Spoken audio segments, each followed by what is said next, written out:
Olá, está começando mais uma edição do Estação Cultura. Hoje nós conversamos com o poeta Luiz de Miranda e com o escritor Ari Riboldi. Tem ainda uma reportagem sobre a mostra Os Incríveis Anos 60 Britânicos na Pinacoteca Rubem Berta. Tu também fica por dentro do concurso de fotografia Sioma Breitman, que está com inscrições abertas. E eu começo com um comentário de literatura do Luiz Gil, nosso colega da Rádio FM Cultura. Luiz Gil, começamos com que poesia, isso? Com poesia, Noite Alta, do Rui Espinhana Filho, lançamento da editora Patuá. O Rui Espinhana Filho, na minha opinião, é um dos mais importantes poetas brasileiros em atividade. E nesse livro ele apresenta sua produção inédita, né? Os poemas inéditos, mais recentes da trajetória do Rui, né? Um dos temas principais desse livro é a memória, a questão da memória, né? Inclusive, ele tem um poema que ele dedica ao nosso Mário Quintana, uma ocasião em que ele teve a oportunidade de conhecer o poeta. O Rui também tem livros no gênero conto, no gênero romance, mas realmente ele se destaca na poesia. Fica a dica aí, Noite Alta, do Rui Espinhana Filho.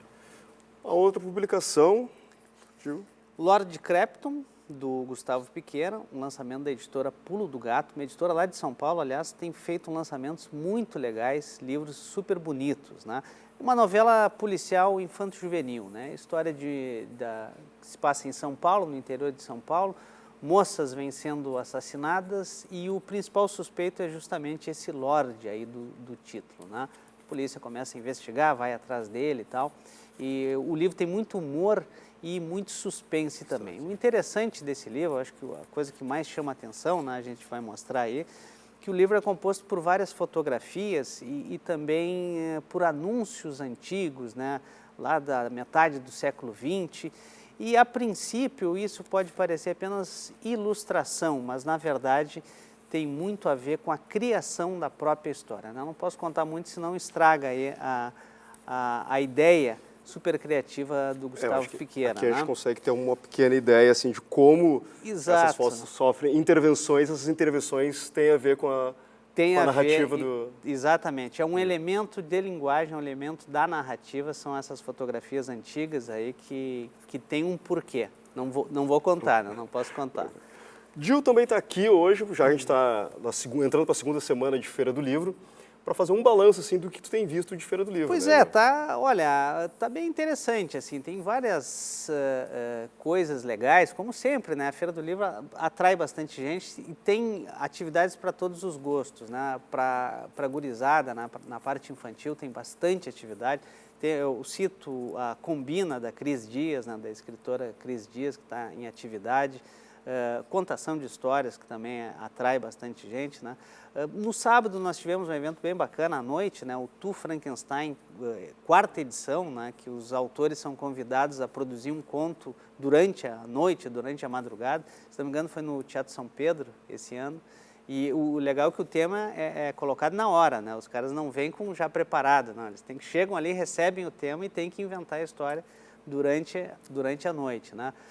Então, outro tema que me chamou a atenção nessa primeira semana, literatura policial, né? Alguns seminários, algumas discussões sobre o gênero, que ainda, né, tem uma parte dos intelectuais, da crítica, da academia, ainda acha o gênero um subproduto literário.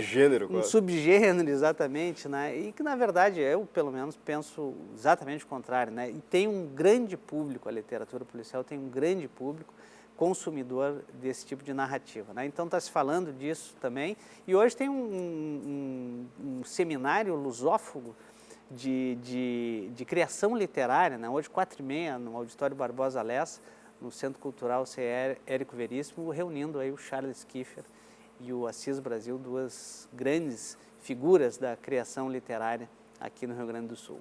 Obrigado, Gil, pelas tuas dicas. Lembrando que sábado tem Tons e Letras a partir das 11 horas na FM Cultura 107,7. Vai ser novamente direto da Feira do Livro? Não, esse não. Nós tivemos no sábado, diretamente lá, esse vai ser do estúdio como habitualmente. Mas sempre com várias dicas, com mais dicas, claro, e mais informações literárias. Obrigado, Gil. Exato.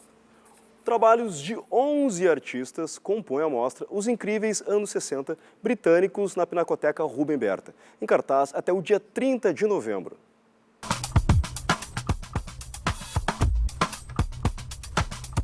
É um conjunto de pinturas da década de 1960, todas elas produzidas por artistas britânicos, né? Artistas jovens da década de 1960 e artistas que já tinham, digamos, um nível de consagração bastante considerável nesse período, como Graham Sutherland, por exemplo, que é considerado um dos pintores mais importantes da década de 50, no pós-Segunda Guerra da Inglaterra, assim como John Piper, por exemplo.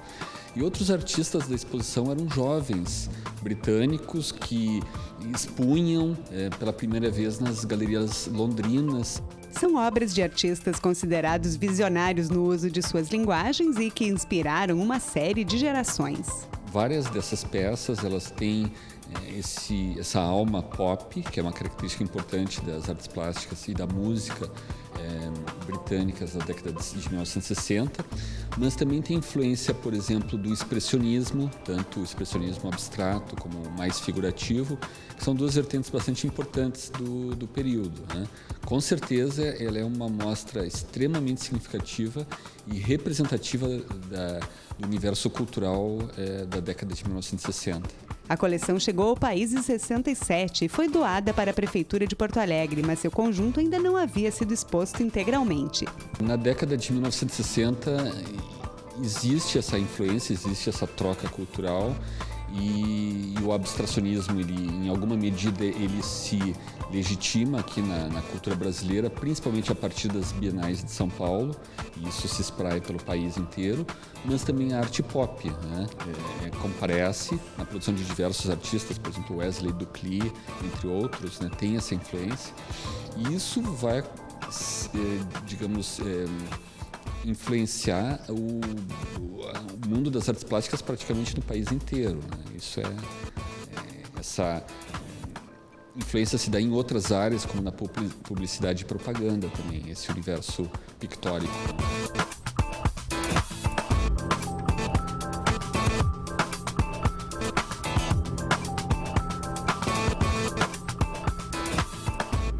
E agora nós conversamos com o poeta Luiz de Miranda. Seja bem-vindo à Estação Cultura. Mais um lançamento nessa feira, livro que completa ou que celebra os 40 anos de produção, isso, Luiz? 70 anos de idade, e esse é o meu 40º livro, meu livro de número 40. Eu que tenho a obra mais extensa do mundo, está no Guinness Record, 4.318 páginas. Neruda está em segundo lugar com 2.080, portanto, eu dobrei Neruda. Outra coisa que nunca é dito em órgão de comunicação, que eu sou o único gaúcho 3 vezes candidato ao Prêmio Nobel de Literatura. Ninguém diz isso. E essa TV, eu fiz muitos programas aqui.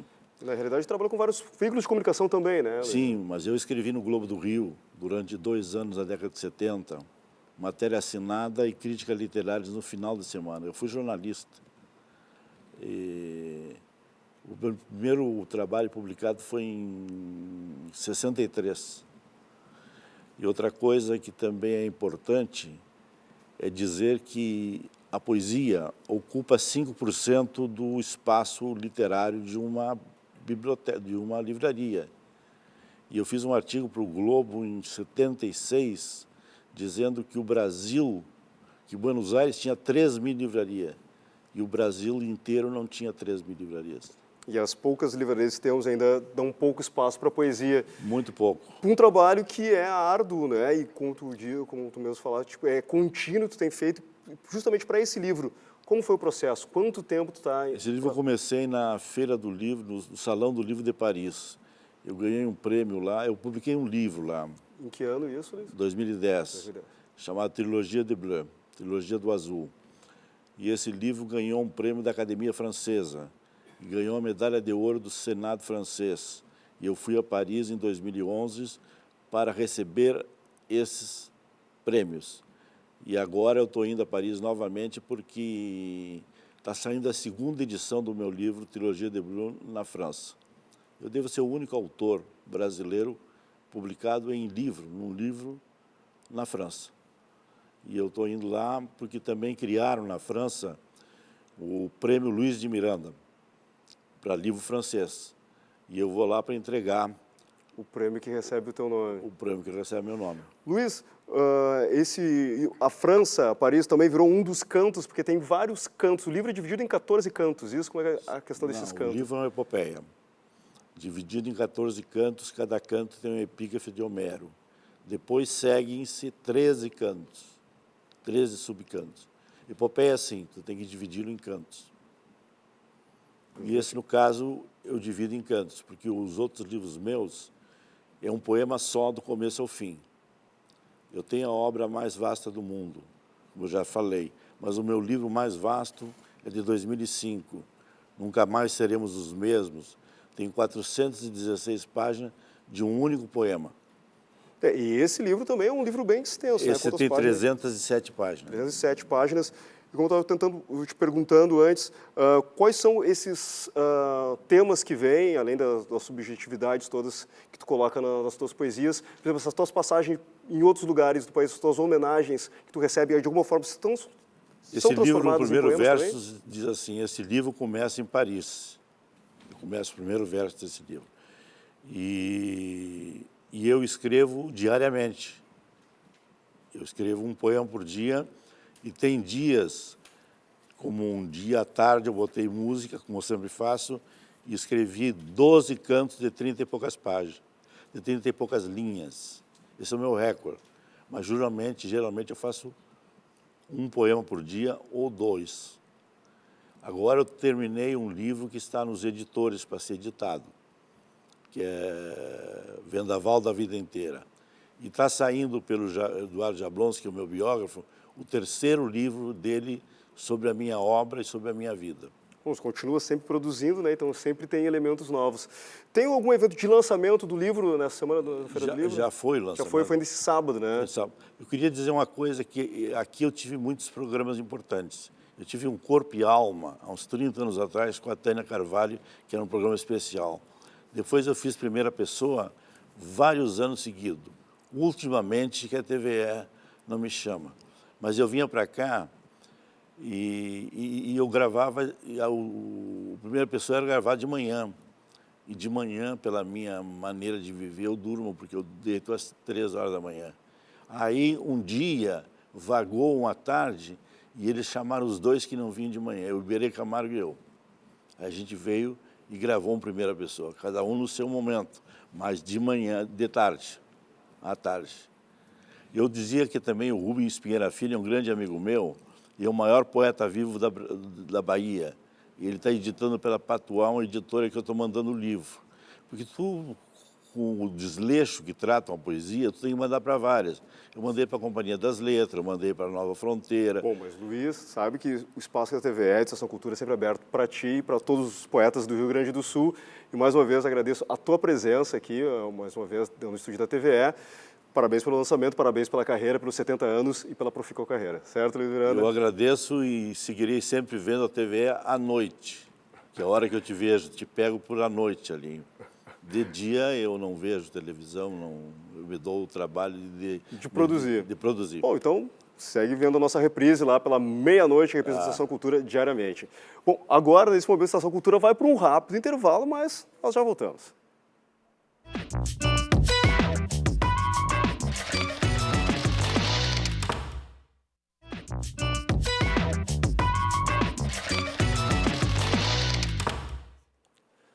Estação Cultura está de volta e nós conversamos com Ari Ribaldi, que lança hoje na Feira do Livro de Porto Alegre uma edição especial da obra O Bode Expiatório. Puxar ela aqui. Olá, Ari, tudo bem? Tudo bem. Aqui está Um o Bode prazer Expiatório estar aqui e os com outros vocês. bodes aqui, né? Eu comecei em 2007 com o bode expiatório, que era um simples processo de resgate de expressões com nome de animais. O homem gosta de falar dos animais, mas não para falar dos animais. Ele usa os animais como uma metáfora para caracterizar o comportamento e a postura, os aspectos físicos do seu semelhante. Então, quando quer falar mal de alguém, o espírito de porco, amigo da onça, tem tantos termos que o homem usa, mas não para falar dos bichos. e os bichos acabam pagando o pato por isso. Mais uma das você fala mal expressões. Você fala mal do burro de carga, o cidadão tem espírito de porco, solta lágrimas de crocodilo, mas na verdade se quer falar mal do comportamento humano. E os animais servem como metáfora. Bom, isso tu compilou durante um bom tempo, tanto que a gente tem outras edições aqui, vou até mostrar aqui. Aqui o Bode Expiatório 3 são as expressões que não são de animais. Então, vamos dizer o seguinte, o Bode 1 e 2 estão reunidos num volume único, aquele que eu vou autografar hoje lá na ponta. Esse aqui é o 2. O 1 já esgotou nas 3 primeiras edições. Então, tudo que é bicho ficou lá, de A até Z, desde o avestruz até a zebra. Isso no Bode Expiatório, edição especial, esse que tu autografa. Essa edição de ouro que quero que permaneça para sempre como um objeto de pesquisa para as escolas, resgate de expressões, porque nós temos muitas expressões até porque elas vão sendo esquecidas. Tipo, pensando na morte da bezerra, uma expressão que eu gosto de usar, de falar.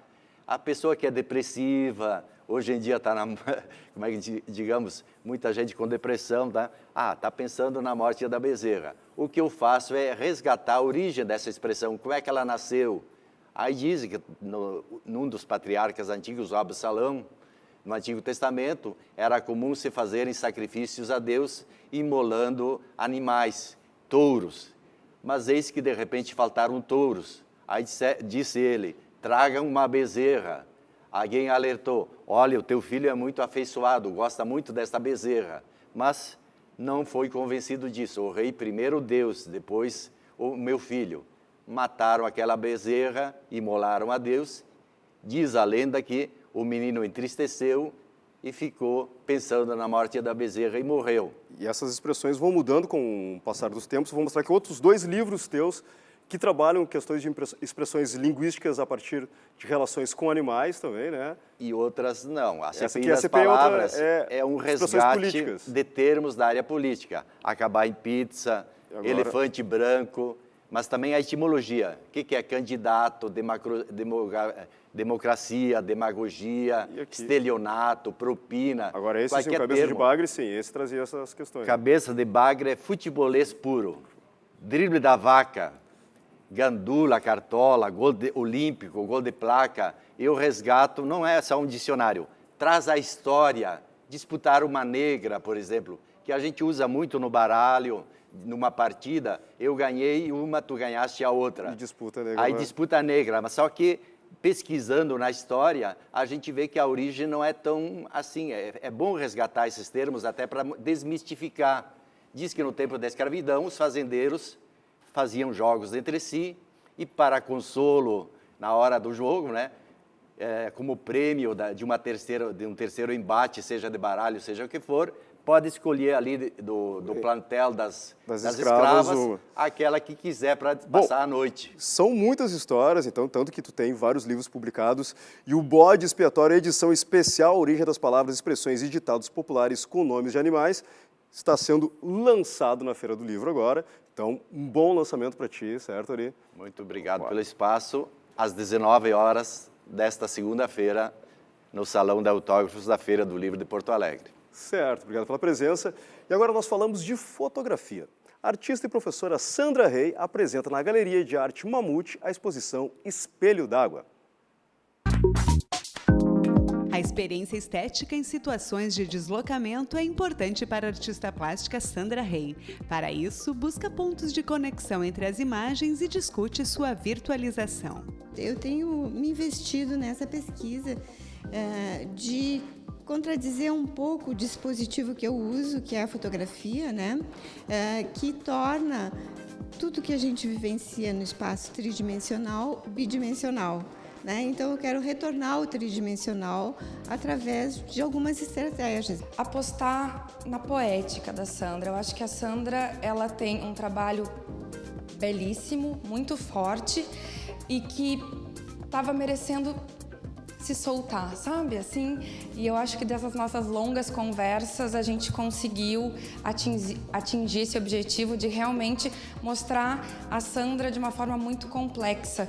Assim, ela mantém o trabalho que ela vem desenvolvendo ao longo de vários anos, com o desdobramento das imagens, mas eu acho que aqui esses objetos eles ganham forma, eles ficam tridimensionais, eles ganham ângulos, as fotos saltam da parede até o ponto de virarem objetos que partem do mesmo princípio do desdobramento, né? Tem sempre um corte, uma sequência, um reajuste, um reenquadramento. No virtual, tudo pode acontecer, né? A gente pode modificar. Eu procuro não agir, não manipular a imagem no sentido de tirar essa conotação de realidade.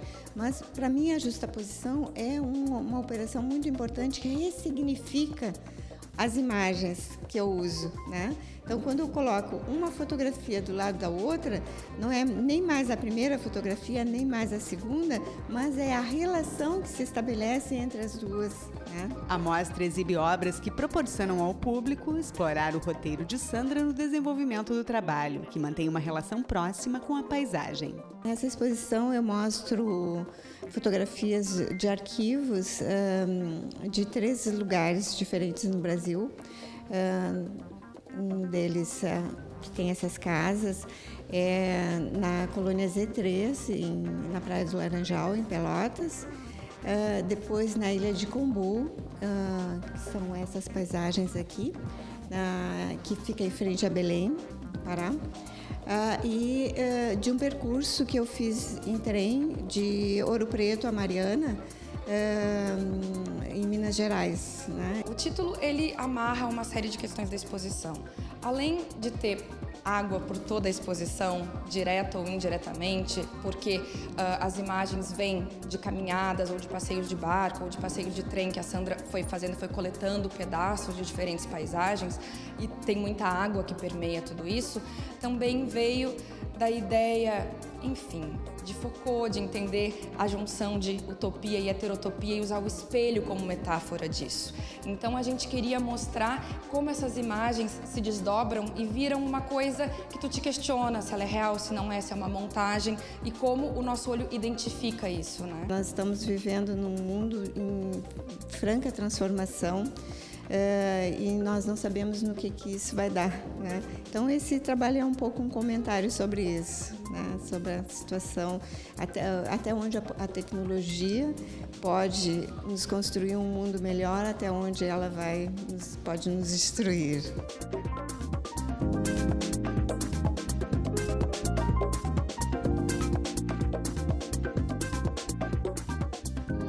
E a gente segue conversando sobre fotografia. Estão abertas as inscrições do concurso Cioma Brightman. Nós conversamos agora sobre a iniciativa com a Martinha Duenas. Seja bem-vinda à Estação Cultura. Tudo bem, Martinha? Olá, bem-vindo. Obrigada. Obrigada, é um prazer estar aqui para divulgar o concurso. Esse é um concurso super tradicional, Domício. Ele existe desde 96 e incentiva as pessoas, né, a captar imagens fotográficas, tanto profissionais quanto amadores. Todos podem participar, morando no Brasil e tendo a partir de 18 anos.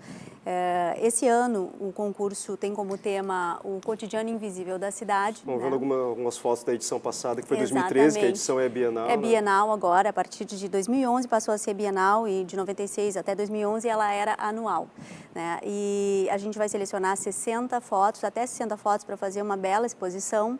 E os 3 primeiros colocados em cada uma das categorias, ou digital ou foto convencional, recebem premiação em dinheiro para que a gente incentive a participação das pessoas. E além de uma exposição, a gente está vendo aí os premiados da última edição, que tem uma exposição lá na Câmara de Vereadores, né? Exatamente. A exposição deve acontecer no ano que vem, porque as inscrições estão abertas até o dia 21 de novembro e a seleção deve acontecer 22 de dezembro. A gente deve dar o resultado do concurso, né? Então, vamos esperar esse período de festas e provavelmente a exposição dos ganhadores e dos selecionados vai ser em 2016. Essa é a nossa expectativa. Como tu falaste, em 2 categorias, né? A categoria ainda filmes revelados, né? Isso, em película, e depois o digital. Tão acessível, tão utilizado hoje em dia, né?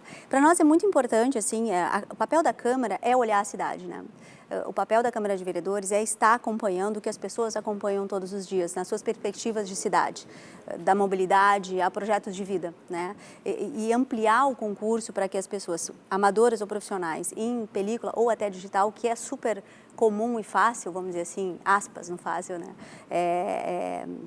Mais acessível, para nós é importante justamente para colocar o cidadão nesse olhar. Então, a gente quer que as pessoas, a partir do seu olhar, nos digam o que é o invisível, o cotidiano invisível da capital, que é o tema do desafio, né, de 2015. Eu acho justamente esse tema bem interessante nessa questão, assim, faz com que as pessoas procurem olhar a questão do invisível, pessoas, lugares cotidianos no qual as pessoas normalmente talvez passem e não se deem conta ou estão invisibilizados por uma série de questões, mas trazer isso através de um olhar fotográfico, de um olhar artístico. Exatamente. Então quem tiver sensibilidade consegue apontar a câmera e usar um pouco do coração e do olho e trazer isso para uma impressão fotográfica. Exatamente. Né? Importante, sim, relembrar que é preto e branco, né? Por quê? Porque o Sioma, que foi um fotógrafo muito conhecido, um ucraniano que viveu em Porto Alegre muitos anos, ele fotografava especialmente em preto e branco. E ele fotografava muito Porto Alegre. Ele tinha um ateliê na Rua dos Andradas e fazia fotos tradicionais, assim, de pontos da cidade. Ganhou prêmios internacionais e prêmios nacionais e ajudou, então, a retratar a nossa capital. Essa homenagem, o concurso foi criado pelo ex-prefeito e ex-vereador João Dibe, em 96, e homenageando esse fotógrafo justamente por ele ter um olhar tão particular da nossa cidade. Né? E, então, é tradição que a gente promova isso e esperamos mais inscritos, as inscrições estão abertas, o regulamento está no site da Câmara, www.camarapoa.rs.gov.br. Inscrições podem ser feitas pessoalmente no nosso memorial ou por correio também, das 9 às 12, da 1h30 às 18 até o dia 21 de novembro. Sem custo nenhum as inscrições. Sem custo também, nenhum as inscrições e esperamos ter um maior número de participantes.